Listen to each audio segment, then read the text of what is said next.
Chapter 4. Fractures. The weeks following Ibrahiim's birthday unfolded like a slow-motion earthquake, each day bringing new tremors to his carefully constructed world. The Star of David pendant remained hidden in his sock drawer, but its presence seemed to radiate through his entire room, a constant reminder of the complexity now woven into his life. School had become a different place. The familiar corridors of Lakemba High now felt like a maze of potential revelations. Every conversation about heritage, every casual mention of Middle Eastern politics in history class, sent a jolt of anxiety through his system. Michael, ever observant, noticed the change in his best mate. "Mate, you've been acting weird since your birthday," Michael said one morning, as they sat at their usual spot during lunch break. The autumn breeze carried the scent of eucalyptus across the schoolyard, a distinctly Australian backdrop to their increasingly tense conversations. Ibrahiim picked at his sandwich, a creation that perfectly represented his current state of mind. Lebanese bread filled with Vegemite, a combination that somehow worked despite its contradictions. "Just got a lot on my mind," he mumbled. The school's cultural diversity, once a source of comfort, now felt like a minefield. In Arabic class, where he'd always excelled, Ibrahiim found himself second-guessing his connection to the language. During discussions about Middle Eastern history, he sat silent, the weight of his hidden heritage pressing against his chest. Sarah, their modern history teacher, had assigned a family heritage project. "Connect your family's story to the broader patterns of migration," she'd explained, her eyes bright with enthusiasm. "Interview your grandparents if you can." The irony wasn't lost on Ibrahiim. His grandmother Fatima, still staying with them, had volumes of stories to share, just not the ones everyone expected.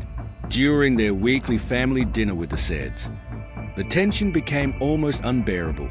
Michael's dad, Joseph, was discussing the situation back in Lebanon, his voice carrying the passion of someone deeply connected to his homeland. "It's crucial to understand where we come from," Joseph said, passing the tabbouleh. "Our heritage shapes who we are." Ibrahiim caught his father's eye across the table. Rashid's face remained carefully neutral, decades of practice in hiding their family's truth evident in his composed expression. But Ibrahiim could see the cost of that silence in the slight tremor of his father's hand as he reached for his water glass. The cricket pitch, usually their sanctuary of uncomplicated mateship, became another source of tension. During a weekend game, Ahmed, whose family had recently arrived from Palestine, started discussing politics between overs. "It's in our blood, isn't it?" Ahmed said, adjusting his batting gloves. The connection to Palestine, the struggle for identity. Ibrahiim fumbled the ball, an easy catch slipping through his fingers.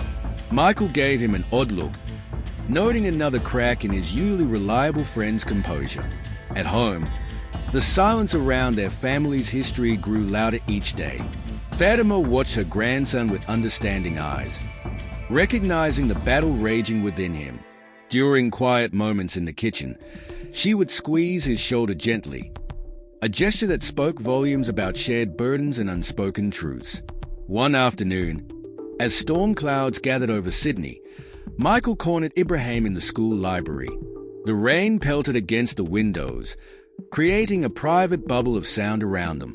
"Right, that's it," Michael said, his voice firm but concerned. "Something's eating at you, and it's been weeks. We are best mates. You can tell me anything."